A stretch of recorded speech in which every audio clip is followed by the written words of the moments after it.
lo que yo afirmo, una de las cosas que yo afirmo en ese libro es que la fotografía es la culminación visual del proyecto moderno. ¿Ya? Y siempre pongo el énfasis en lo visual, porque después siempre los estudiantes dicen, ah, es la culminación del proyecto moderno. No, no es la culminación del proyecto moderno, es la culminación visual del proyecto moderno. O sea, en el sentido de que la fotografía cuando surge encarna todos los valores, en mi opinión, digamos, que están presentes en lo que uno entiende por modernidad, ¿cierto? O sea, ese giro antropológico, ¿cierto? Ese giro a la razón, etcétera, pero además con ese énfasis en lo científico, en lo tecnológico, ya como sustrato de conocimiento y finalmente como finalmente la constatación, ¿cierto? O sea, o más bien, el ser humano finalmente se entrega a sí mismo una herramienta que le permite constatar fehacientemente la existencia de otra cosa. ¿Ya? Ahora, eso yo lo explico, o yo me lo explico como la fotografía de esa manera, pero dentro del campo de la modernidad. ¿Ya?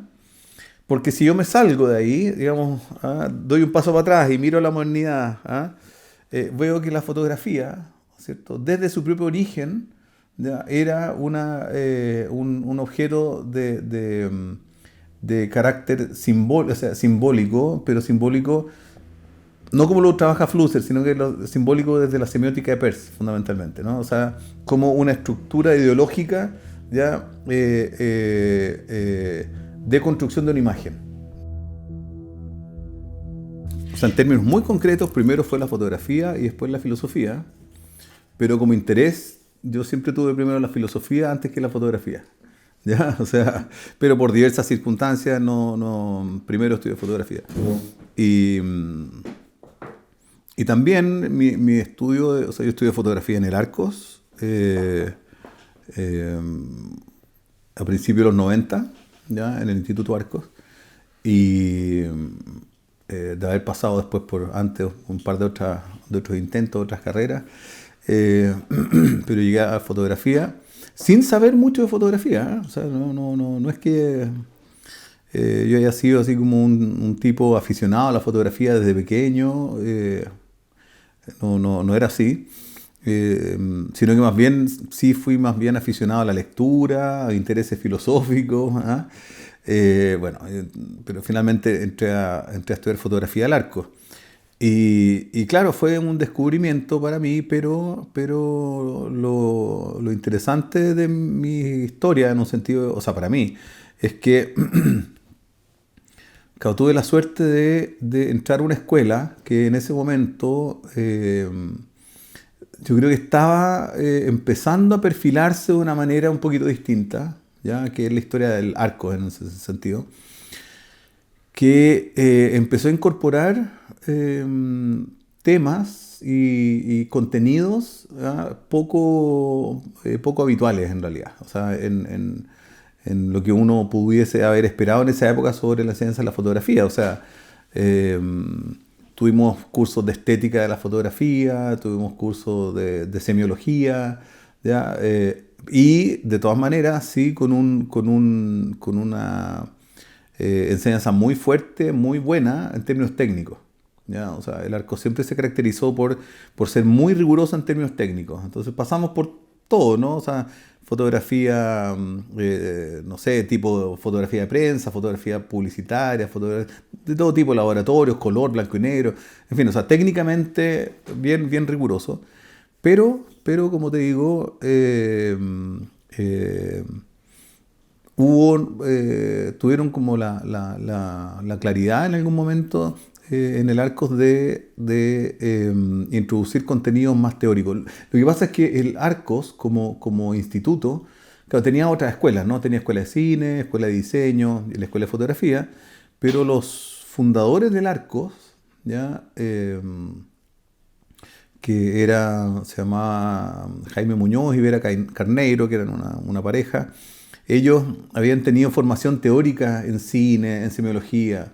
Entonces ellos tenían naturalmente una disposición a incorporar ese tipo de contenido. De hecho, el Arcos, sin ninguna necesidad, durante esos años, y creo que todavía no lo sé, en la época de Jaime Muñoz y la Vera Carneiro, sacaron una revista. Tenían una revista con artículos teóricos bien importantes. Eh, Porque de hecho al principio, cuando el Arco se inauguró, se fundó, a finales de los 80, tenían una galería de arte. ¿Ya? Entonces, y una galería de arte que fue muy importante para manifestaciones de vanguardia de la época, de finales de los 80, principios de los 90. Entonces tenía como toda esa impronta. Pero para mí lo más significativo, ¿ya? Fue que al final, en el último año, tuve de profesor a un inglés que se avecindó acá en Chile, ¿ya? Que se llama Chris Fasnich, que si no me equivoco, él tenía en Inglaterra o hacía clases de fotografía en una escuela de fotografía, algo así, y si no me equivoco se enamoró de una chilena y por eso se vino, o sea, como típicas historias de esa naturaleza, y llegó a hacer clases al Arco, y hablaba muy poco español, eh, pero él nos empezó a dictar clases de filosofía y fotografía, ¿ya? Eh, que dado su poco manejo del inglés, y los temas que trató, particularmente a Flusser, ¿ya? O sea, él trajo a Flusser a Chile, en realidad, ¿ya? Y de alguna manera yo tomé esa posta, ¿ah? Porque de hecho la anécdota, así como muy en concreto, es que cuando nos hizo clase, en fin, para serte muy honesto, yo entendí muy poco de lo que él nos enseñaba, ¿ah?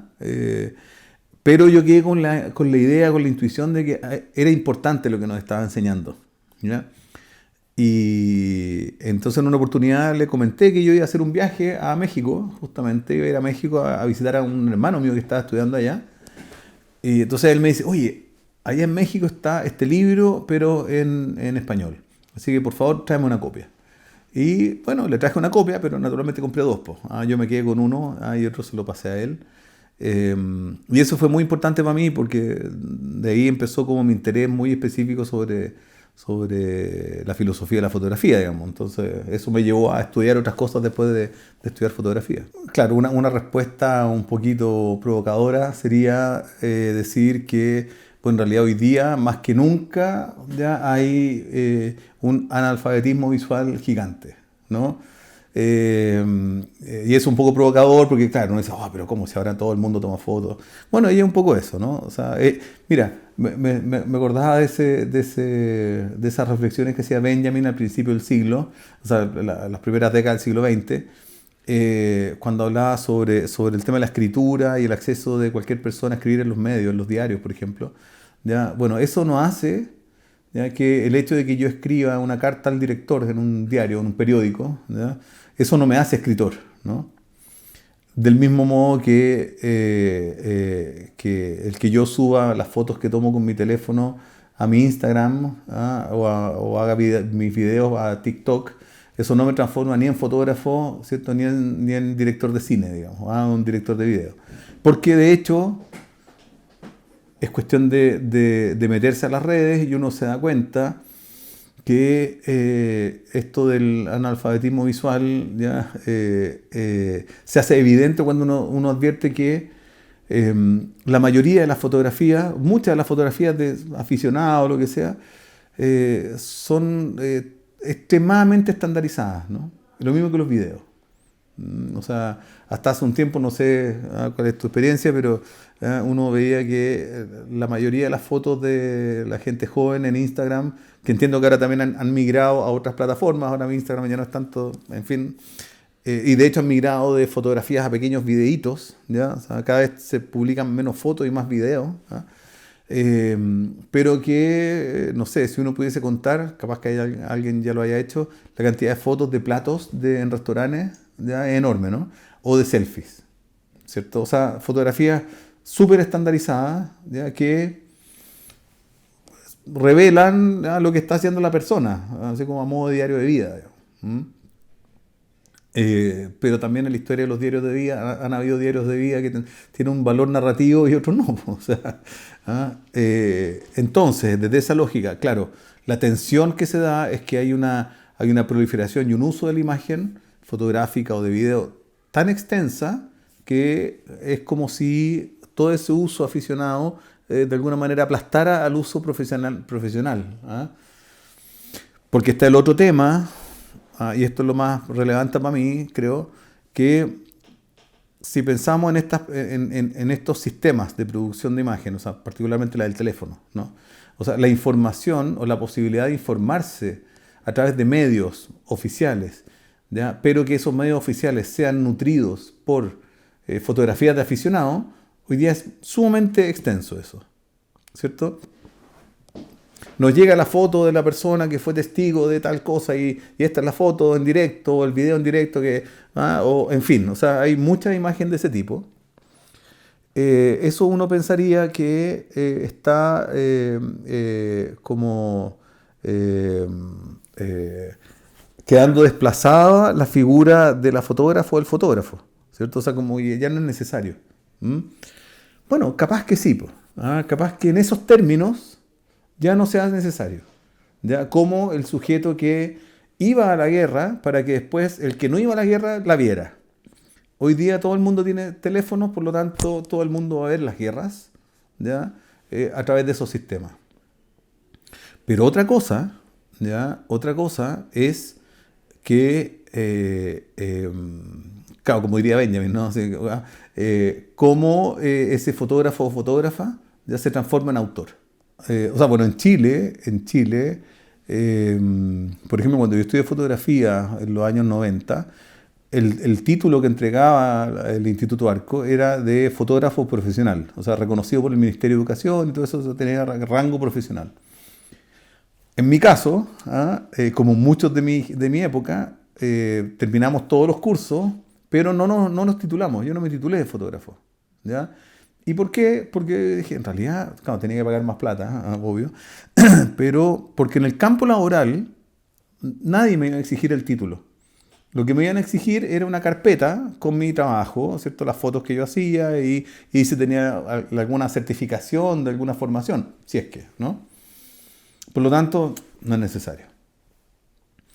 Pero empezó a ser necesario el título, ¿ya? Cuando, por ejemplo, en el campo laboral en Chile apareció la figura del perito fotógrafo, ¿ya? Que no sé si en México habrá ocurrido algo similar, y que, por ejemplo, a la Policía de Investigaciones o Carabineros habría cupos para peritos en fotografía. Entonces, ¿quién es un perito en fotografía? Un fotógrafo profesional. ¿Ya? Entonces tenía que tener el título. O sea, si yo hubiese querido entrar como perito fotógrafo, no, usted no tiene título, ya no puede ser fotógrafo de la Policía de Investigaciones. Y que armó un campo profesional importante. O sea, yo he conocido gente que saliendo de las escuelas han formado parte de investigaciones. O fotógrafos que habían entrado a estas instituciones, pero que luego tuvieron que profesionalizarse. ¿Ya? Entonces ahí hay una cuestión como en concreto necesaria.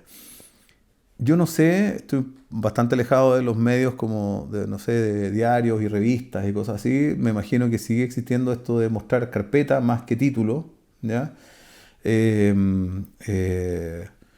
Capaz que algo más se pida, pero no es algo que yo vea que sea súper necesario.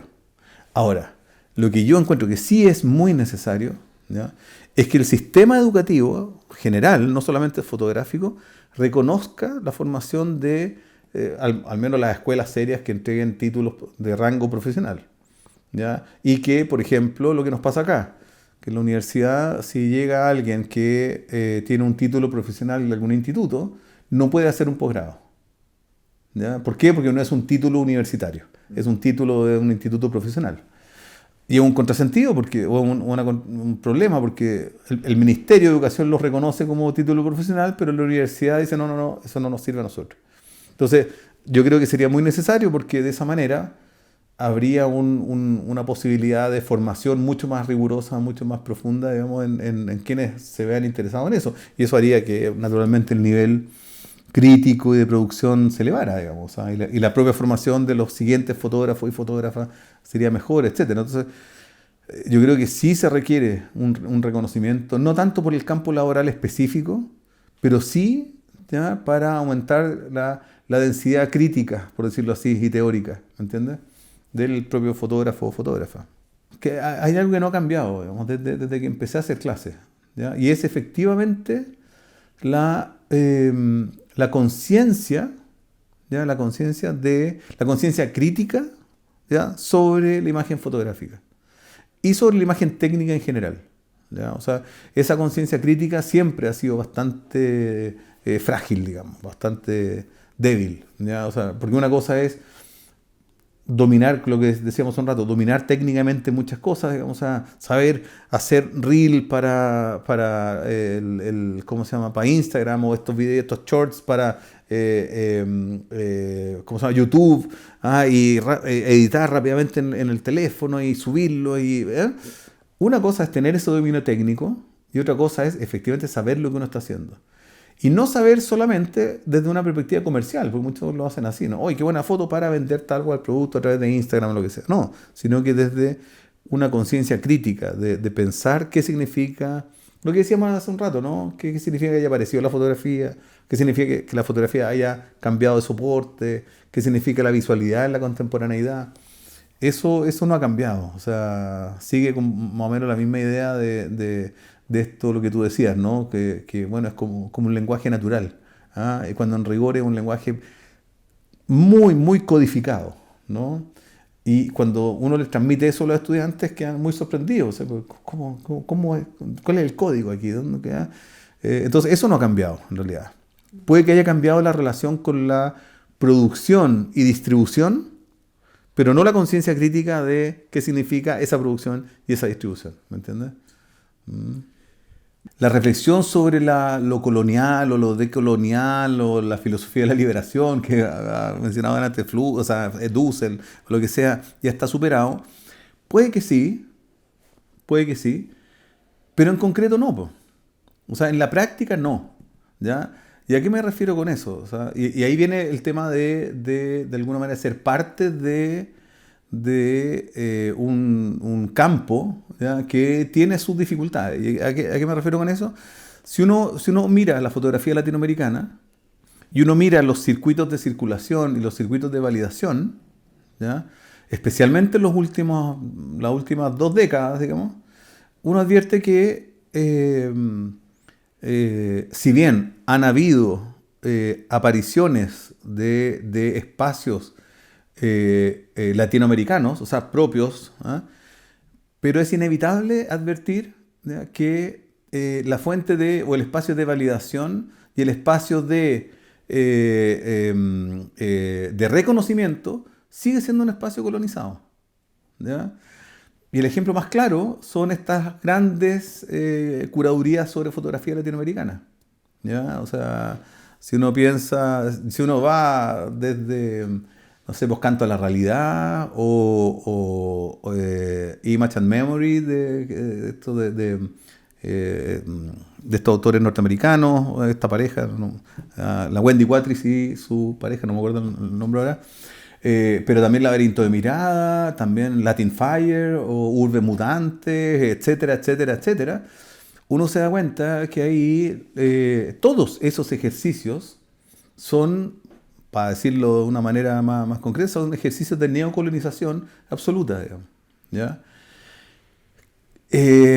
Por lo tanto, si bien conceptualmente uno podría decir, no, bueno, esto ya está superado. Bueno, pero en la práctica hay una disciplina, en este caso la fotográfica, y tenemos que ser sinceros, la academia en términos generales, ¿cierto? La cultura en términos generales, sigue siendo profundamente colonizada, ¿ya? Profundamente. O sea, yo lo veo permanentemente en las clases con mis estudiantes en el pregrado, ¿ya? O sea, qué tipo de consumo cultural tienen, ¿cierto? Ahora, esto no se trata tampoco de como un latinoamericanismo militante y que nosotros somos mejores porque somos latinoamericanos. No, sino que simplemente es darse cuenta que sigue vigente el problema, ¿ya? ¿Para qué decir en filosofía? ¿No? O sea, en filosofía ¿Cuántos son los lugares, digamos, en Latinoamérica? Por ejemplo, una escuela consagrada exclusivamente a la filosofía latinoamericana. Y de nuevo, insisto, no se trata de que sea mejor o peor, ese no es el problema. El problema es que tanto la filosofía latinoamericana como la fotografía latinoamericana plantean problemas, ¿ya? Que no hay manera en que un curador europeo logre entender. ¿Me entiendes? Por lo tanto, es responsabilidad de nosotros observarlos nuevamente, ¿ya? O sea, esto que para la modernidad era una constatación de la existencia, ¿cierto? Como una imagen icónico-indicial, pero en rigor siempre fue una imagen convencionalizada, una imagen ideologizada, digamos, ¿ya? O sea, que responde a la ideología de la modernidad, ¿ya? Entonces, si yo lo veo así, obviamente que la fotografía no es registro de la realidad, no es icónico indicial, es mucho más compleja, pero que, insisto, vista desde dentro de la modernidad, la fotografía encarna esos valores. Saliendo de uno de la modernidad, se da cuenta que la fotografía es ideología, es resultado, digamos, de una perspectiva de mundo, etcétera, etcétera, ¿ya? Entonces se distancia de la cuestión de registro, ¿ah? Y ahí, en su momento, me sirvió muchísimo Flusser para entender más esta cuestión.